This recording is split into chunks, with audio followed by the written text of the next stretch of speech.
Day.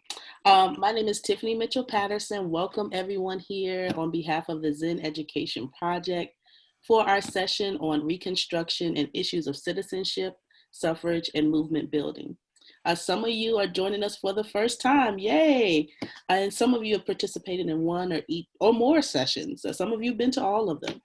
I'm an assistant professor of secondary social studies at West Virginia University. I taught middle school social studies in DC and Virginia. I'm also on the board for Teaching a Change, and we coordinate the Zen Education Project right along with Rethinking Schools. So I'm really excited to be a part of this. Zen Education Project has been hosting these sessions today, and they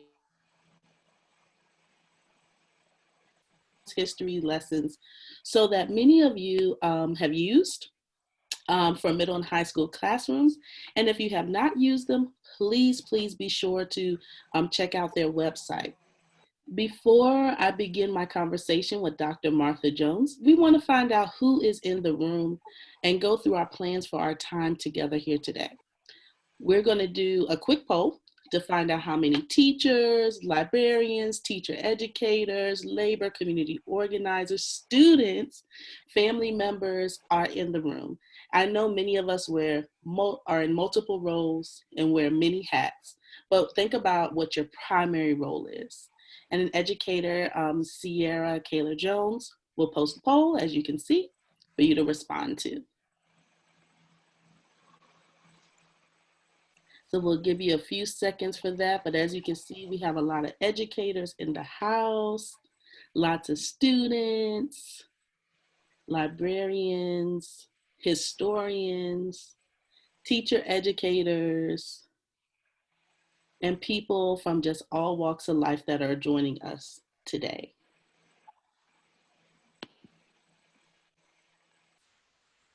So thank you all for being here. I see the chat is already jumping. Continue to introduce yourself as we go through this.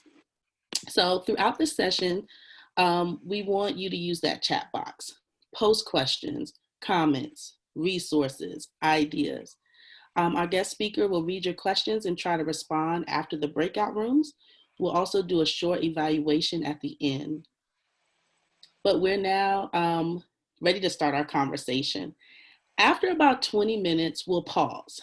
And we want to be intentional about it's just a pause so that you can meet with each other and talk in small groups. You can share insights. That's probably one of my favorite pieces of when we get together is the time to get in small groups and talk to each other.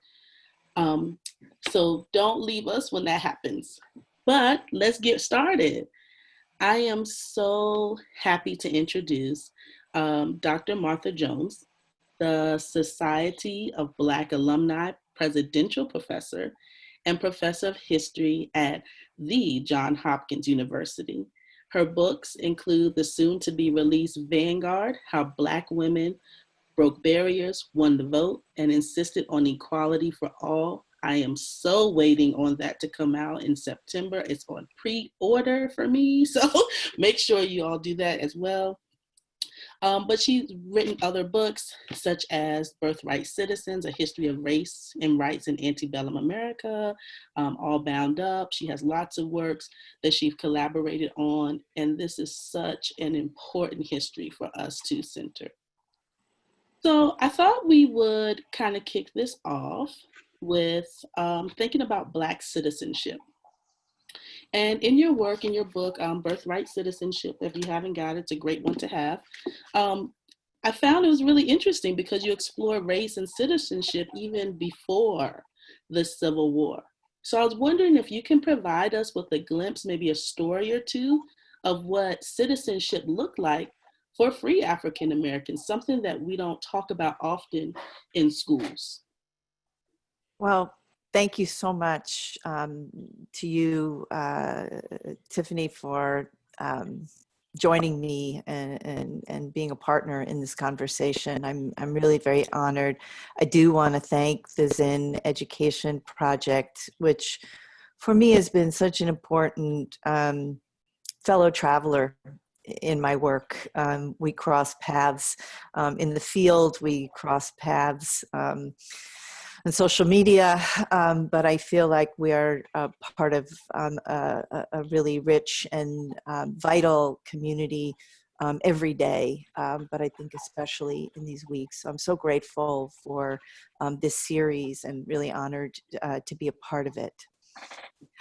Thanks for asking about Birthright Citizens. And I think your reaction, if I picked up on what you were sort of underneath your comment, was that I think I was like many people who really who thought that the story of African Americans in citizenship, perhaps it began with a notorious Supreme Court case called Dred Scott versus Sanford.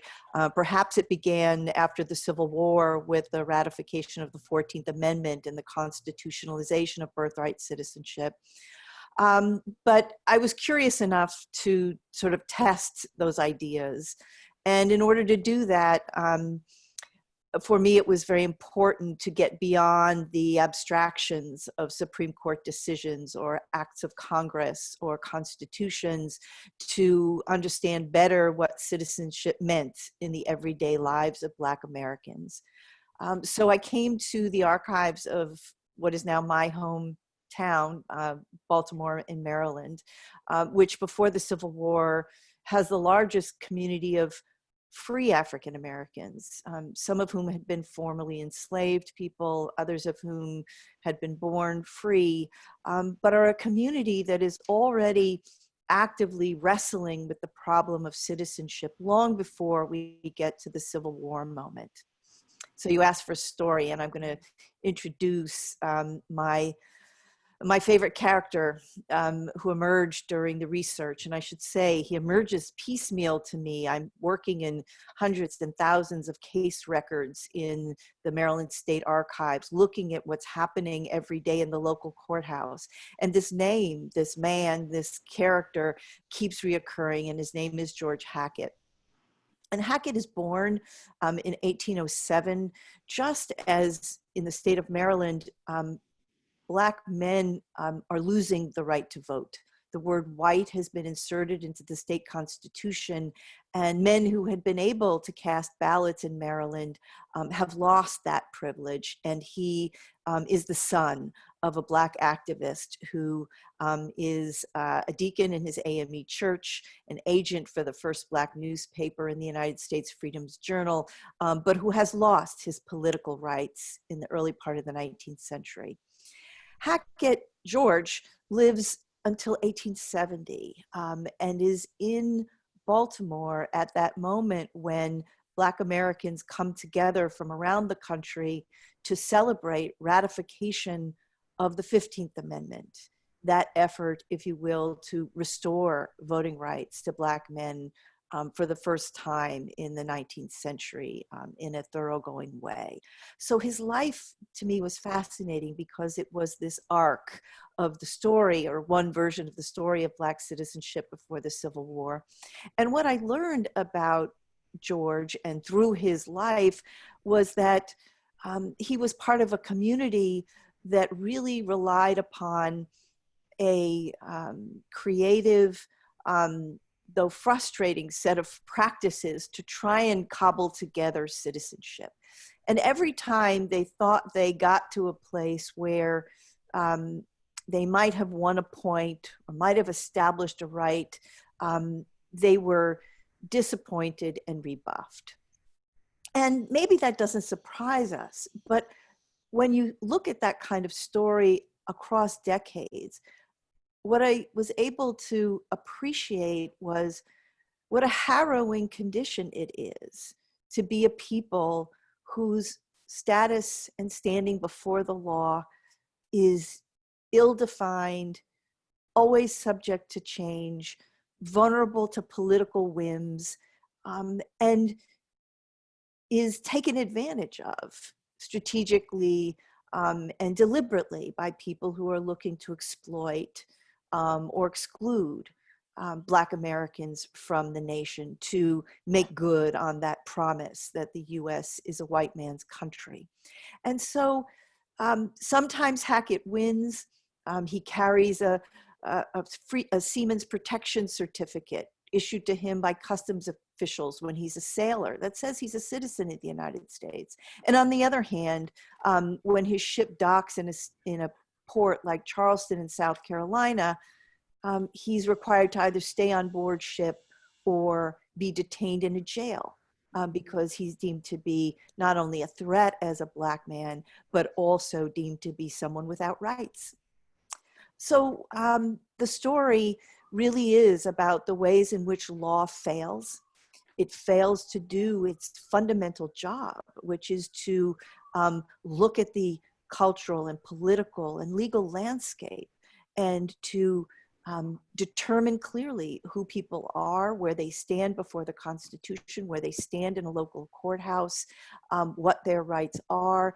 And again, Birthright Citizens is a story of how law fails men like Hackett, and at the same time, how men and women in Hackett's community take, if you will, the law into their own hands and craft citizenship, even when so many other people would deny them those sorts of rights.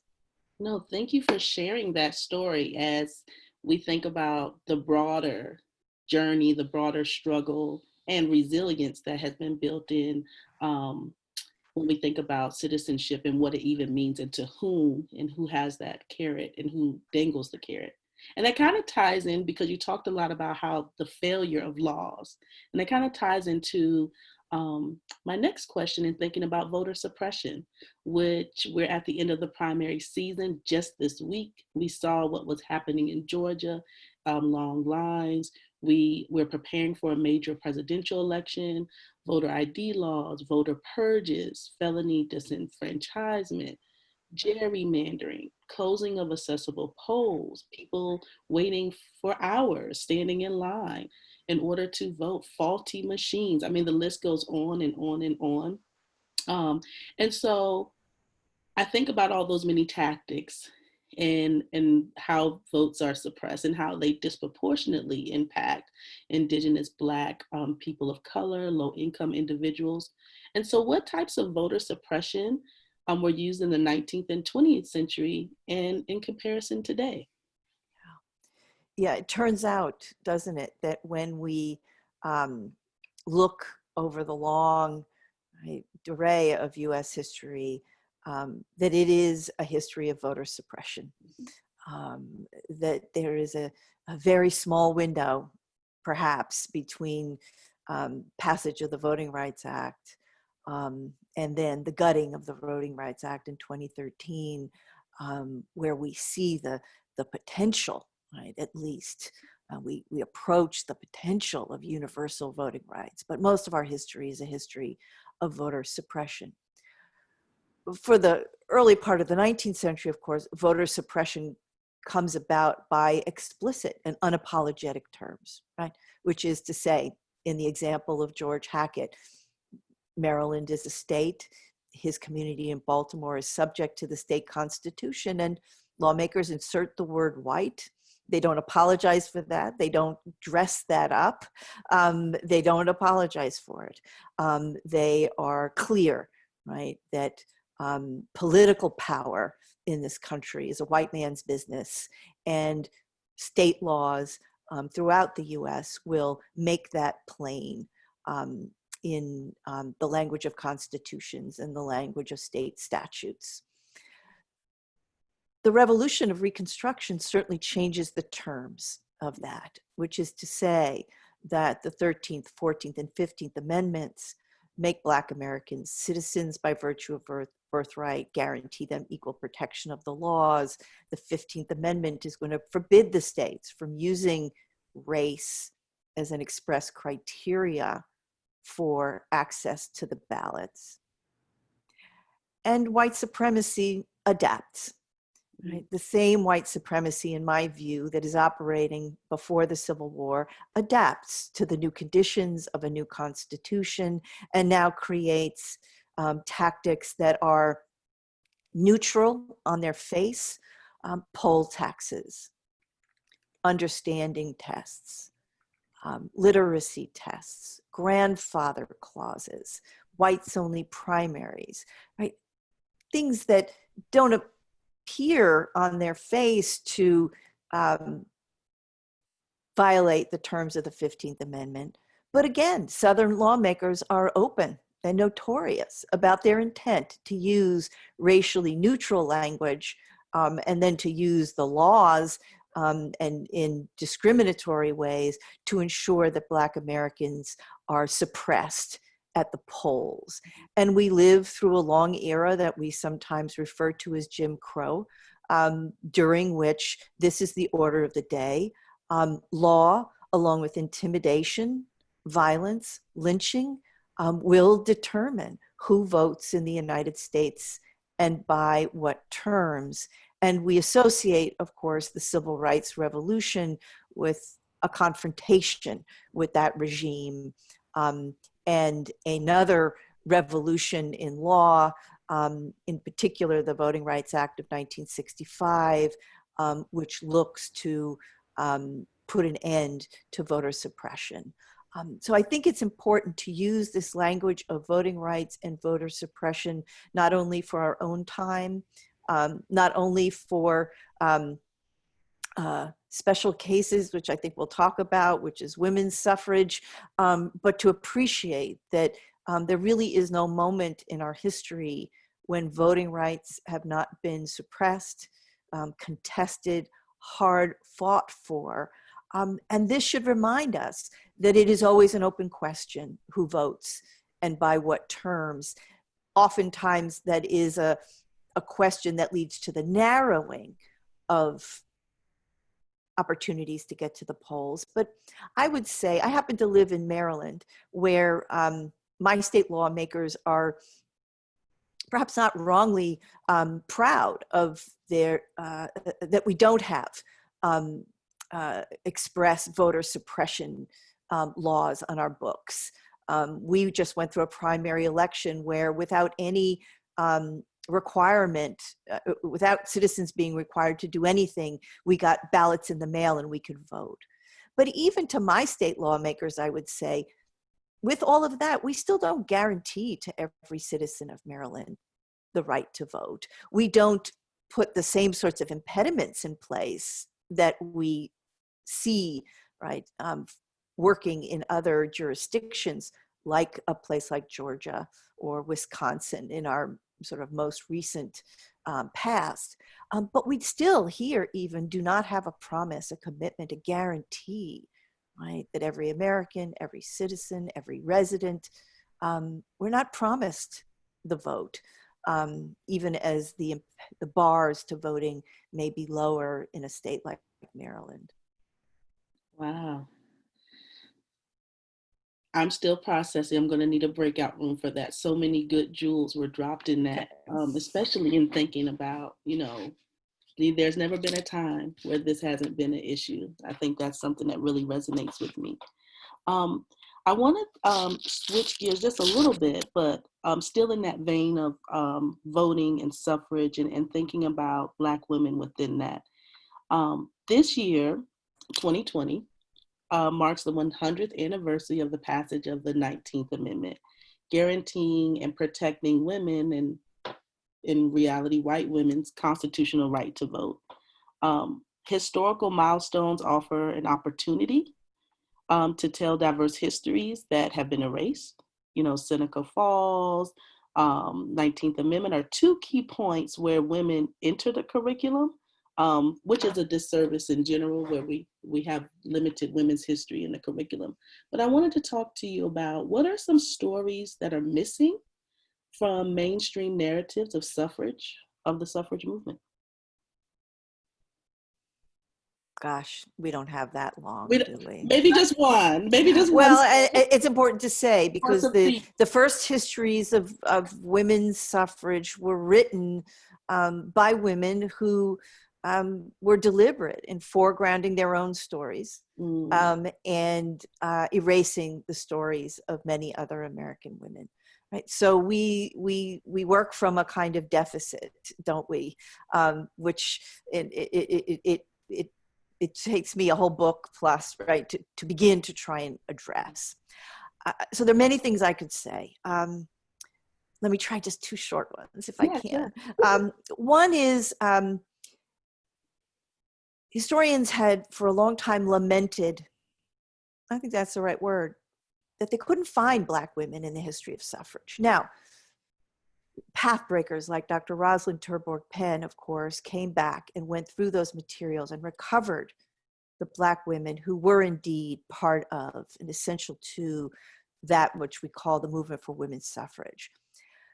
But I want to say that even after that work, we were left to wonder where were Black women? Because Dr. Terborg Penn recovers a few dozen, but where was everyone else? And one of the answers out of my work is that Black women are in their church communities. I write in particular about Black Methodist women, AME Zion women, who are in their churches going all the way back to 1848, the year of the Seneca Falls Convention. And when they don't come to Seneca Falls, what they are doing instead is rising up within their church community, challenging the patriarchy there, and insisting that church women too have rights. They want licenses to preach. Right? They want to be authorized to interpret the Bible, to travel, to occupy the pulpit. Over time, they will want control of missionary money that they have raised. They will want offices in the church, like the office of the deaconess. They will want to exert the highest authority in their denominations. They want to be ordained as ministers and run their own congregations, be equals to men. So when we look for Black women in this early history, we have to go to where they were. And when we go there, what we discover is that they are as concerned as any American women with the problem of power, the problem of sexism, and in their institutions, they are waging these kinds of struggles as long as any other community of American women had been. I promise just a brief second point, which is that Black women don't practice suffrage activism in suffrage associations. And so once again, when we move away from the suffrage associations that are very much at the fore of the telling of this history, and we turn to an organization like the National Association of Colored Women, the largest political organization in the United States of African American women in the late 19th and into the 20th century, we discover suffragists everywhere. Black women debating, organizing, preparing one another for the polls, preparing one another for that moment in 1920 when some of them will vote. And the reason they will vote is that they have been organizing for that for decades by the time the 19th Amendment is ratified. And so they are effective at getting one another to the polls in important, incomplete numbers, but important numbers even at 1920. And then these same women will use this organizing body to continue the fight for suffrage, taking us all the way to the modern civil rights era.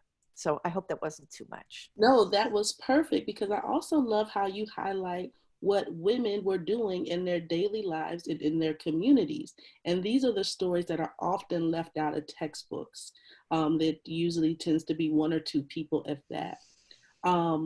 Women's history in general is limited, but Black women are even further marginalized. My t-shirt, even though you can't see, says the revolution will be intersectional.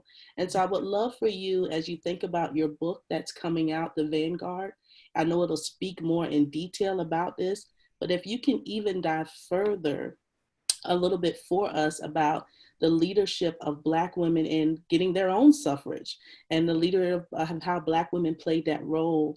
We would just love to hear a little bit more about Black women's leadership in the movement. Sure. When you give me intersectionality, I have to take you back to the figure of Mariah Stewart. Mm-hmm. Yes. So here we are, it's 1830-31. We're in Boston, the hotbed really of radical anti-slavery activism. Stewart is a peer to David Walker, whose appeal to the colored citizens of the world some of you will be familiar with. But she pens her own manifesto, and it is a primer in the problematic of intersectionality. She thinks Black women are essential to Black politics. She thinks they are essential to liberation. They are essential to power. And she writes and then takes the podium in Boston. And those of you who know the story know that in too short a time, she is nearly run out on a rail because she has critiqued both racism and sexism simultaneously, has put on the table for her community and for its allies the problem of how to regard Black women as fully fledged members of a radical body politic in the 1830s. She bequeaths to us, the first American woman of any race to speak politics before a mixed audience is Maria Stewart, and she bequeaths to us intersectionality, as we come to call it. Fast forward to the road to the 19th Amendment, and I would point to a figure like Mary Church Terrell.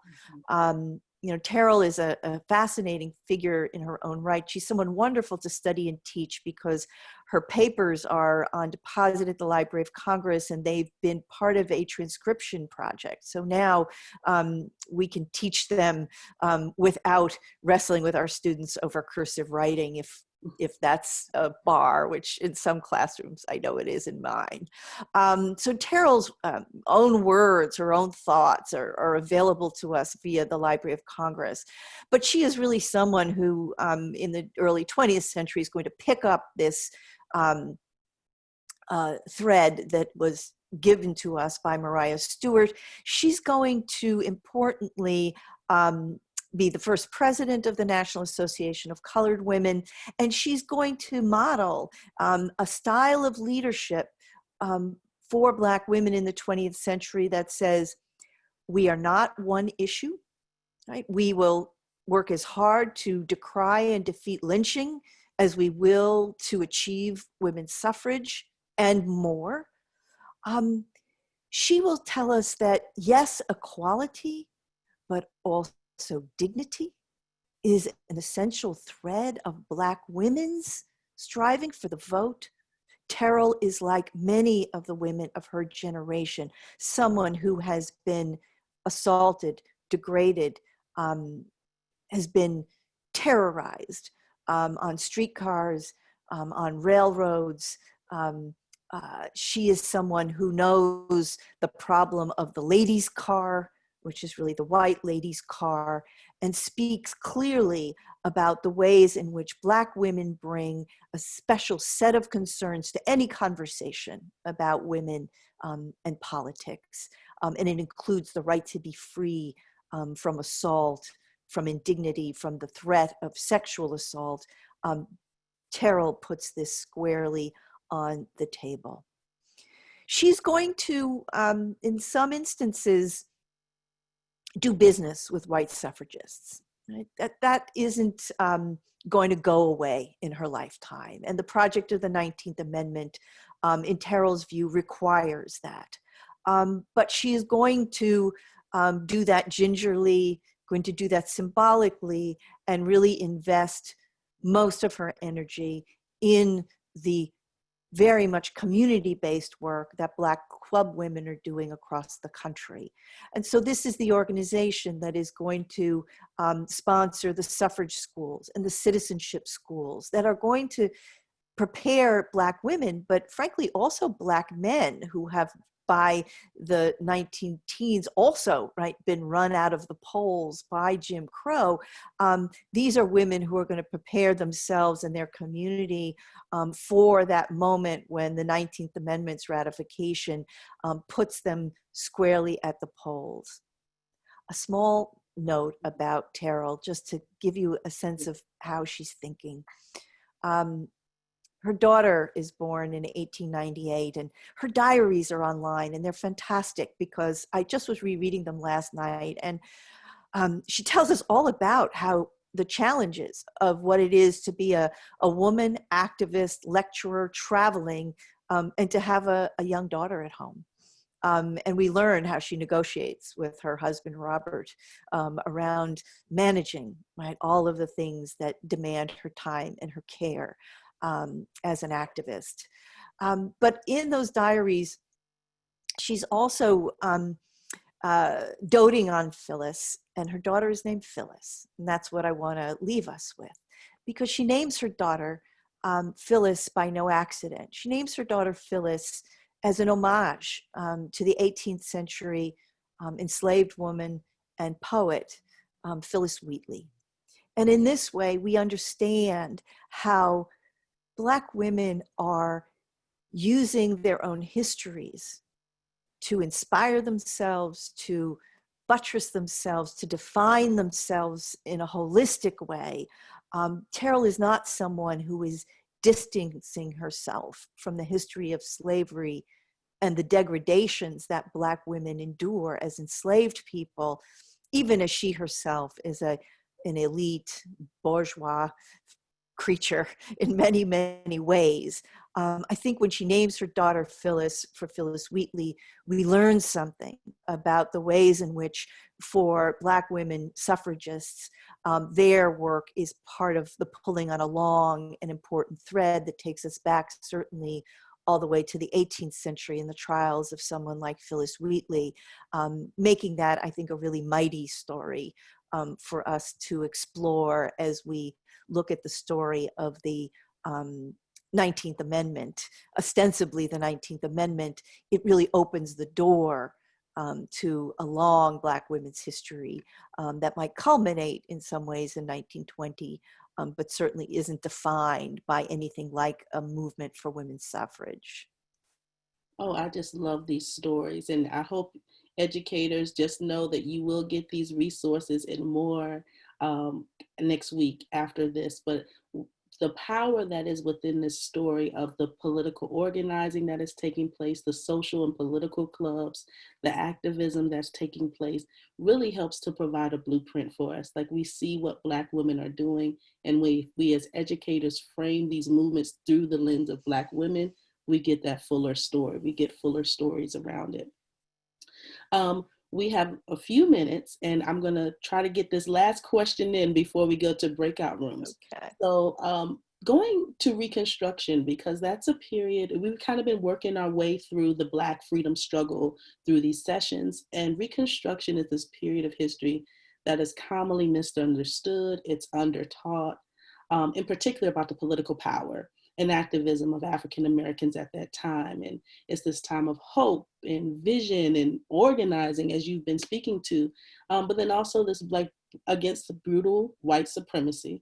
And so what are some stories, particularly about women or Black women, that as educators and librarians and community organizers, that we can include to help young people and students see these connections between then and now, really? I'll make a plea. Yeah. Please introduce yourselves, if you aren't already acquainted, and your students with Frances Ellen Watkins Harper. Frances Ellen Watkins Harper is the sole African-American woman to speak during the very important but very contentious meetings that happened between radical activists in the 1860s, anti-slavery activists, women's rights activists, as they are strategizing how to respond to the possibilities, but also the limits of Reconstruction.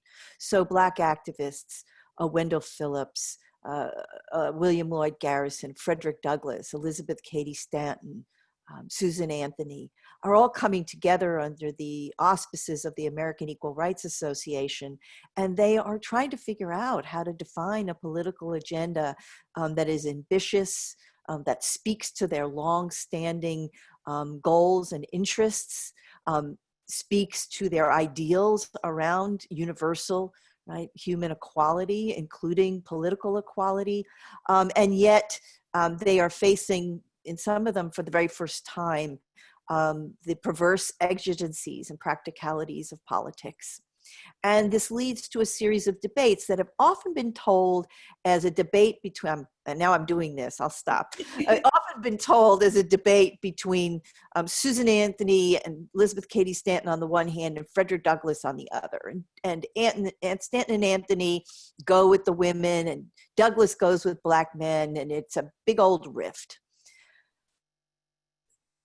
This story erases the presence and the ideas of Frances Ellen Watkins Harper, who is there for those meetings and takes an important position that really runs counter to what is being offered up by some of these better remembered folks.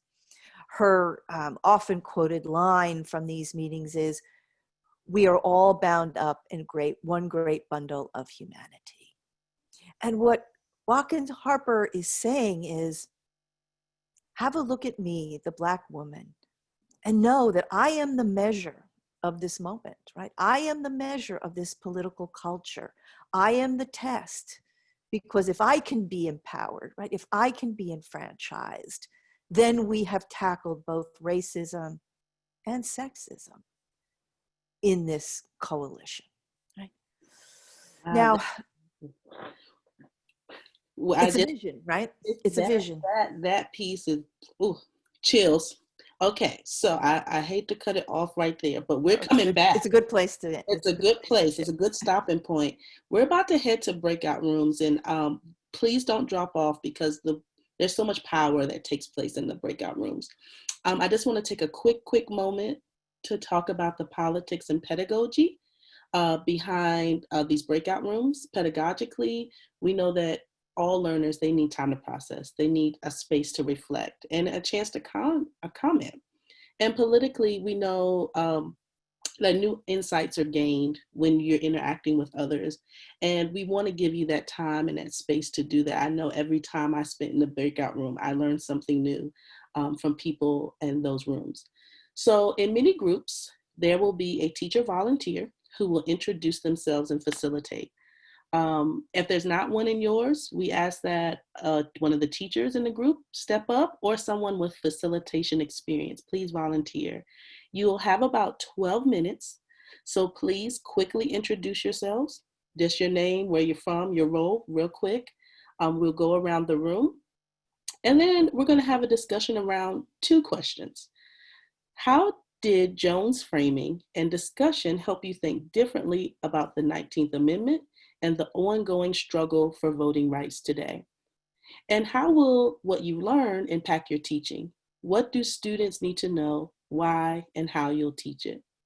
We'll also give you a 3-minute warning and then a 30-second alert when it's time to return back to the full group, and you'll be returned automatically. Before we go into groups, just a really important equity consideration. Please make sure everyone has spoken before you speak again. We want to hear all voices and give everyone a chance to respond and react to the content. So we're going to get ready to go to breakout rooms. And then, of course, when you come back, shout out your great breakout rooms, show love, do all of that. But this is really a time for you all to process and think through some of the things that we talked about today, and share resources and things that you've done in the classroom. We won't be able to get to everything, so just know that we tried our best to kind of streamline it, but all of your questions and comments have been extremely valuable to us in this conversation in today's session. So a question for you, Dr. Jones, is can you talk about the idea that you mentioned at the outset about the idea of the abstraction of decisions in the modern era? Gaines v. Missouri, Brown v. Board seem to create an additional level of hurdles and not a magic bullet to resolving issues. Absolutely. In legal history, we sometimes call this kind of law versus on the books versus law on the ground. And in my work, that kind of abstract decision that I have thought most about is one from the 19th century, Dred Scott versus Sanford. And you all may have encountered Dred Scott in pertinent part, the Supreme Court concludes that Black Americans are not and never have been citizens of the United States. Whether they were born free or enslaved, Black people cannot be citizens of the United States. And so that is a powerful pronouncement. But my question was, what does that do in the lives of Black people? And the answer is not very much. When we probe down closer to the ground, we discover in a city like Baltimore, Dred Scott is of no consequence. Local courts, state courts reject the logic of Dred Scott, and even federal courts do not enforce it. So I think it's such an important perspective on major decisions is to ask not only what do high courts say, but then what happens in the lives of people. And we know, of course, that Brown is followed by rampant resistance in the South by white Americans. Nearly every Supreme Court decision has a much more complicated story underneath it. And that's great for us to even think about how we expose that to young people, these complicated stories of these decisions. So another question that emerged, and while this series is focused on the Black freedom movement in particular, we do know that a lot of this work is done in solidarity and in connection with other groups. And so can you discuss the idea of sovereignty as a substitute or in conjunction to citizenship? And sovereignty is a growing term being connected to recent Black power uprisings. So sovereignty is, I think, a parallel or a companion term to citizenship for most of the 19th century. Native Americans and Black Americans are aware of and watching one another in the early 19th century. Native Americans are being, of course, forcibly removed in that episode that we call the Trail of Tears, right? Black Americans watch that and use citizenship or attempt to use citizenship to avoid the fate that they have seen Native people be subjected to. They think that if they are citizens, they will not be subject to the kind of removal that they have, brutal removal that Native people have been subject to. So there is that back and forth between Native Americans and Black Americans in the early 19th century. I've been very moved, and my thinking has been changed, however, by the work of legal historian Maggie Blackhawk, who's at Penn Law School. And Blackhawk looks at the Reconstruction era and recognizes the kind of consolidation of federal power that results from 3 new constitutional amendments that are on their face intended to lift up and to enhance the power and the citizenship of Black Americans. And Blackhawk says exactly that same consolidation of federal power fuels the demise of Native nations going forward. That the same federal government that we might sometimes admire for its capacity to defend Black citizenship, and we might even call on or call out for its failure to defend Black citizenship, Blackhawk says is a disaster for Native communities, because that federal power is going to be their undoing as we move through the 19th and into the 20th century. And so those, it's not only that those aren't the same histories, the tenor of those ideas that Native people are looking for sovereignty and strong federal power is really the antithesis of Native sovereignty across time. Well, thank you for even attempting to answer that, because that can be a whole section and series in it of itself, as all of these topics are. We would be remiss today if we didn't think about this current moment that we are in. And so what lessons can we glean from social movement and activism led by Black Americans, African Americans, led by Black women that we could take today, as we see in this very moment and movement being also led in that same way. I want to come back to the National Association of Colored Women. I mentioned Mary Church Terrell. I certainly should mention Ida B. Wells, but there are many, many thousands of Black women associated with this organization. Why is it important to me today? Because the lesson they teach is that in order to be effective, in order to be powerful, in order to fight power, we have to be nimble.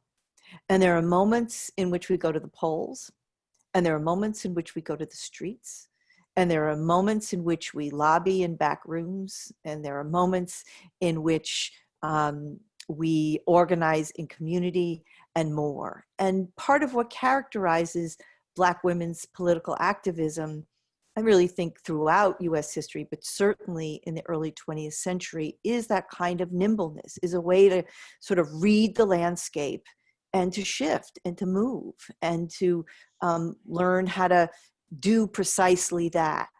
That's why we don't recognize Black women as suffragists, because on some days they're suffragists, and other days they are lobbyists, and then other days they are confronting power head on, as Wells does, right, with her journalism. And so the lesson for me is that these things are not incompatible, right? That they all are part of a Black political tradition, and that the women I write about are as effective as they are, and the legacy they lead us is one that says, you build your power, right? You build your power by being nimble, by being versatile, by taking the openings that you can take. And I see that, you know, in a week where Black Americans are both in the streets and, by God, are standing at the polls for hours to vote. Those are not incompatible. And Black women's history reminds us they were never incompatible, that those have always been part of a shared project. Not always easy, right? But nonetheless part of a shared project. And that, to me, helps me make sense of what I see, and helps me appreciate that our struggle is a long one, and we are here for a long game, like the women who came before us. I was reading Shirley Chisholm today, who says, you know, if Tubman could do it, if Sojourner Truth could do it, you know, so can I. And I think that for me, it's essential to return to those legacies in order to fuel, right, the work I do in a moment such as this one. I think what is so powerful, it reminds me of the teachings of my mother that you have a blueprint. You have Black women that have come before you that have done this and navigated, and each generation is charged with taking things further. And so I would love to end with a story. And I think that's something that is so powerful, our stories.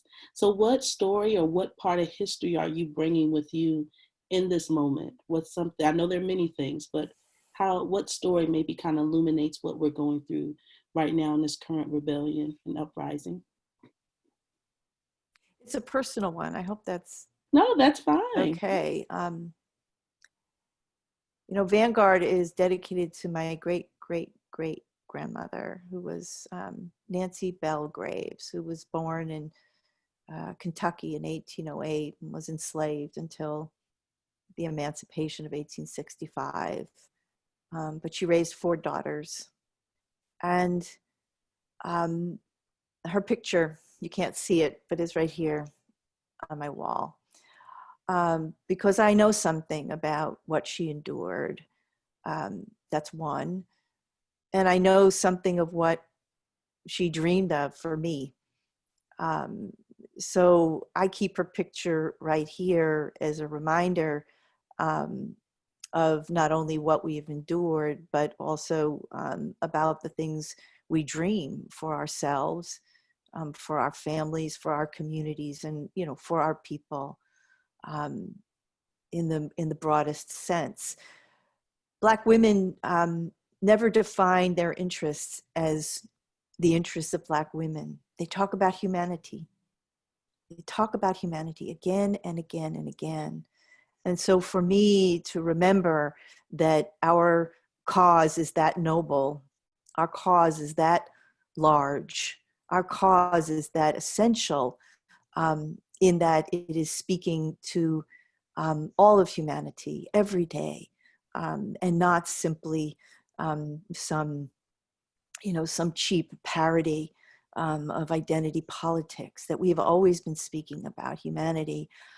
So I carry that value, that message, that ambition with me, and I have Nancy Bell Graves, who keeps her eye on me, and keeps me doing the work, right, on days when I might want to just not. Yeah. And it's just that power that we're all fueled by these people in our lives that charge us to continue to do this work and do more. You will also see everyone in the chat. There's an evaluation form. We know some of you may have to hop off, but before you leave, please be sure to fill out that evaluation form. We want to continue to grow and learn and improve and tell more stories and think about how we can continue this movement with you all. As we think about, we're going to end in a few minutes, but I have to come back to this because, and even in the chat, there's so many questions about even the word citizenship, which has been a theme that we've been kind of weaving throughout, and how just contested the very word is itself. So if you could speak to just that word, even citizenship, just a little bit, and then we'll wrap up for today. Superb. I guess the first thing to say is I come to the word citizenship after a long journey. That is to say, in my reading, the term freedom, for example, was a much more common kind of frame.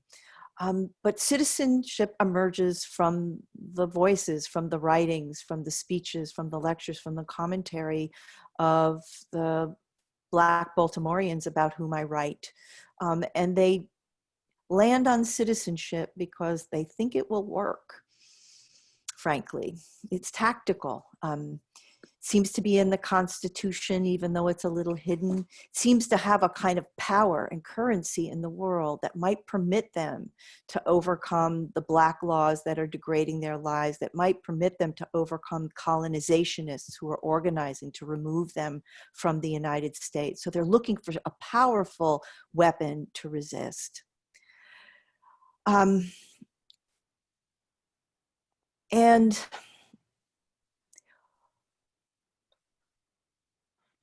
I see today in our own time, Americans, many of them immigrant Americans, the children of immigrant Americans, who again are reaching for that very powerful weapon that is citizenship. Some of them being forced to fight in those terms, but others of them really reaching for it. And so I think that when I began this project, I was someone who was more familiar, for example, with a human rights framing that really looked to think above and beyond, like Frances Ellen Watkins Harper, we're all bound up together in one great bundle of humanity. To me, that's sort of a 19th century invocation of what we come to call human rights. But in the archive, in the practice, what I encountered again and again was a centrality of citizenship that is constrained, limited, and maybe indeed flawed. Certainly when we test it in the 21st century, it seems profoundly flawed. And still, I'll tell you, I defend birthright citizenship in this moment. It's nothing like having it's nothing like having a particular sort of foe, like the President of the United States, to get you to rethink something like birthright citizenship. But when Donald Trump began to aim for birthright citizenship, I had to rethink it and wonder why he and his folks were so opposed to this. And I think it's in part because birthright is relative to almost any other existing tenet in American law, has been relatively, not wholly, but relatively immune from racism. It has protected generation after generation of children born to the despised.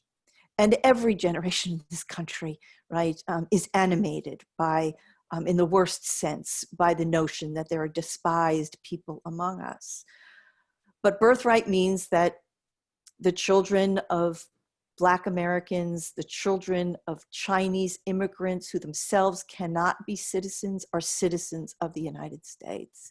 It means that in the 20th century, the children of Communist Party dissidents who are much maligned are citizens of the United States, have a place to stand. It means, after 2001, that the children of Muslim immigrants to this country are citizens of the United States. And I'm one who has thought hard about what this country might be like if citizenship had been up for political grabs and had been assailable in each generation. Who among us would have been purged?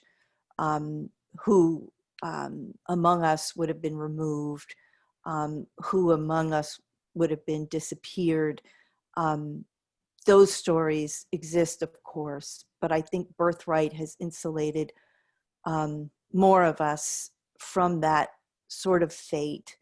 And so as I see this administration dismantling, whittling away at birthright citizenship, I'm somebody who has come to defend the idea, not because it is a panacea, not because it does all the work that we need to do, not because I don't believe that national belonging or belonging itself is a much bigger and more ambitious idea, but because I see people's lives on the front lines of that debate, and I'm prepared to defend them in those terms.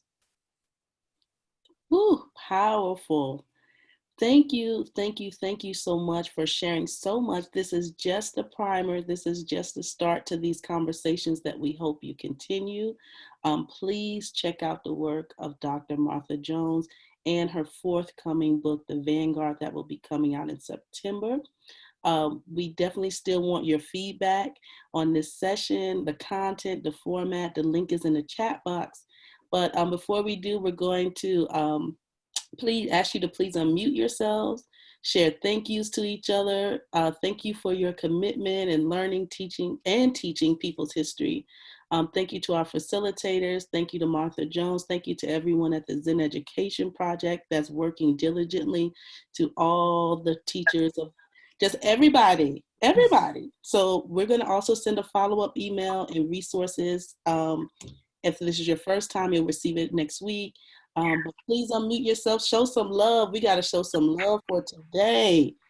Thank you, Dr. Jones. Thank you. So much. Thank you, Dr. Jones. Patterson. Tiffany. Thank you. Tiffany, Thank that was you. wonderful. Thank you. That was Tiffany. amazing. Tiffany. Love to see